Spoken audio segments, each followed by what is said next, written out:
George Chakiris, who I remember from a wonderful film called West Side Story, which I saw about 7 or 8 times when I guess I was in my teens. So it's a smashing film. If you ever see it on release, any of you kids, look for West Side Story. It was on television about 6 months ago here, actually. Yes. And it was just as good, and you were just as fantastic. Thank you. Does Dracula dance, by the way? No. It doesn't, in it. I want to see a musical Dracula next. No, this is when not does, a musical. When does the show open, in fact? It opens, previews start August the 16th, and the show opens August 23rd. August 23rd at the in Queen's London. Theatre. At the Queen's Theatre will be Shaftesbury, Passions of Dracula. Yes. Don't miss that in London. When you're in London, come up and trip. Now, we promised you a bat. We have a bat. This isn't a bat. This is Chris Balcombe. Hello. And this is the bat. Now, don't get too excited. It could be. This could be another vampire because they're supposed to change into bats, aren't they, at night, right? Yes, Sometimes. they are. Yes, they can, indeed. or wolves. Or they wolves. Can change into, Could be somebody you know, in fact. This is could be me. What kind of bat actually is this? Well, this isn't a vampire bat. This is a fruit bat from India. So he's fairly harmless. It's an Indian fruit bat, isn't it? An Indian fruit bat. You don't catch me with the tip. No. His name's Foxy. Yeah. Yeah. And tell me, is there such a thing as a vampire bat, in fact? Yes, there is. There is. And where do they come from? Well, Africa, around there. Yeah, and are they called vampire bats because they, in fact, do suck blood, literally? I mean, there is foundation in the legend that way. No, although I don't really think so. There have been programs on television where cows have been attacked by bats. Yeah.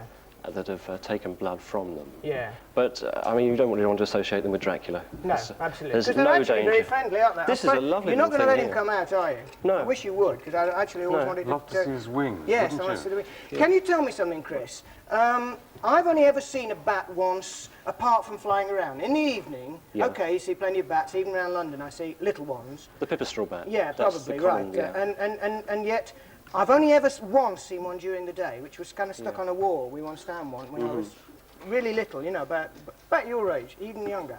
And where do they go during the day? If anybody was looking for a bat, you know. Well, hollow trees, barns. You very rarely see them during the day. You have got to look hard. Yeah. You mainly find bats in wooded areas because they like the trees to spend the day in. Very rarely flying during the day. So what, dead trees and things like that? Yes, just sticking on. So if you really search hard, you do stand a chance. The old legend. Okay, search hard. I'm being wound up at this particular moment. Top 10. Pardon? It's a top 10.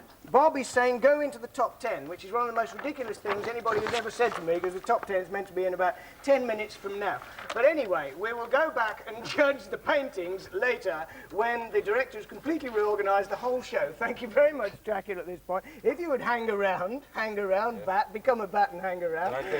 You can judge the paintings. Please take your cape off, make yourself at home. We're going over to the top 10. Susanna, introduce the top 10.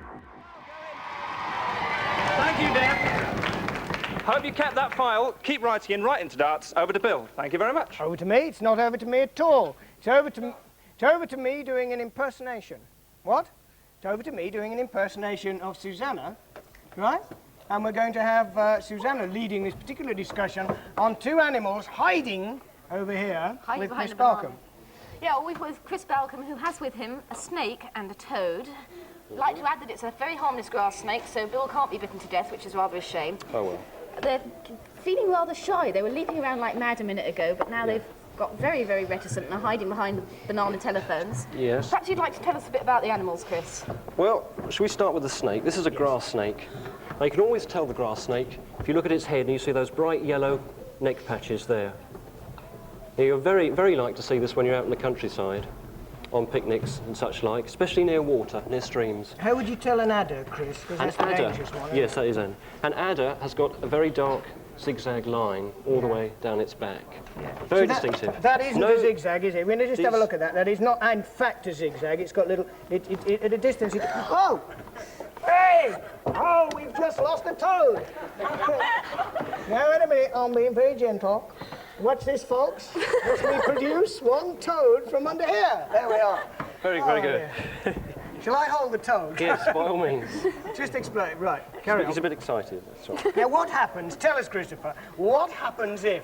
Shall I say what should happen? Yes, all right. What should happen normally? First of all, what does that eat?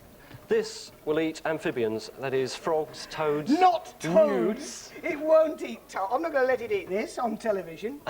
Would it seriously eat that? Something as big as that? Could it really get it in Probably- its mouth? I mean, No, that size toad probably not, but the toad doesn't know that. The toad doesn't know. He that's knows that this only is a little- grass snake and that it eats toads. Yeah. And what happens in the wild is when the grass snake approaches the toad sees it, says, "My God, a grass snake," and he inflates himself with air, puffs himself right out until he What gets... does he use? A bicycle pump or what? No. No. I'm being frivolous, aren't I? Yes. I shouldn't do that. No, he Sorry. just breathes in, takes a deep Yeah. breath, inflates himself, and rises up off the ground, Yeah. stretches himself up to make himself look too big to eat. It's as simple Right. as that. Yeah. And we were But he hoping- doesn't know that he's already too big to eat. No, So we're going to have a go. We're gonna Now, yes. This isn't cruel, as sure as that. I mean, No. it's not actually going to frighten either the snake or the toad. certainly not. No, Because as soon as that snake sees this one too big, he's not going to bother with him, is he? no. I Let's must see if it'll happen. emphasise that this hasn't worked before. It hasn't worked before. We are hoping. The reason it hasn't worked before is that they've become very, very good friends because he keeps trying to get them to do this. And they know each other very, very well. They've done lots of shows together. They're thinking of starting a song and dance act, Snake and Toad. Yes. Let's have a go. I think they like one another. Yeah, the grass snake comes up. Wait a minute. Yeah. It's happening, No. isn't it? So if you all use your imagination, Is it getting bigger? the toad should now rise up. Puff. No, he shouldn't do that. Go on, have another go. There you are, lovely. They really like each other. This is the trouble. This is the... You know, one night, what's going to happen is this toad's going to open his mouth and swallow that snake. So I've had enough of this. I'm never going to do It's it. a giant worm. Anyway, He's not going to do it. he's not going to do it, and I don't Stage blame him fright. because he's not stage fright. He's friendly. He's got friendly. He knows. Look, that's not a nasty snake. A lot of people have things about snakes, don't they? Holding them. Have you two got things about no, snakes? I like it. She likes it. How about Everybody you? thinks it's sort of wet and slimy, but it's not. It's It feels not. like a rope. It's not at very, all. very dry, and it just sort of is wiggles a rope. around. It's fascinating. Bit too Susan, fascinating. have you got a thing about snakes? No. You haven't? Right. Anybody got a thing about snakes? Like they're scared, but they really wouldn't mind. Ha ha ha ha! Behind us we have a young lady quaking. Do you want to touch it? Are you sure? Yeah? Anybody? Just one person who basically, you know, a little bit worried about snakes, but they'd like to see whether they can get over it. Is that all right, Chris? Yes, Is certainly. that okay? He That doesn't little mind. boy there in the yellow T-shirt. Come over here. Take a toad. Come here, you have the toad. How do you tell a toad from a frog, by the way? An obvious question, but nobody really quite knows the answer very often. Very simple. If you look at a frog, it's got smooth... Oh! We're going to lose it again. Toads jump about more and they're on television. Toad is covered in warts, as you can Oh, see. right. Bumpy skin. Which isn't something you'd ought to go to the doctor about. It's actually No. got bumpy skin. Frog like has a that. smooth skin. It's got more, yes.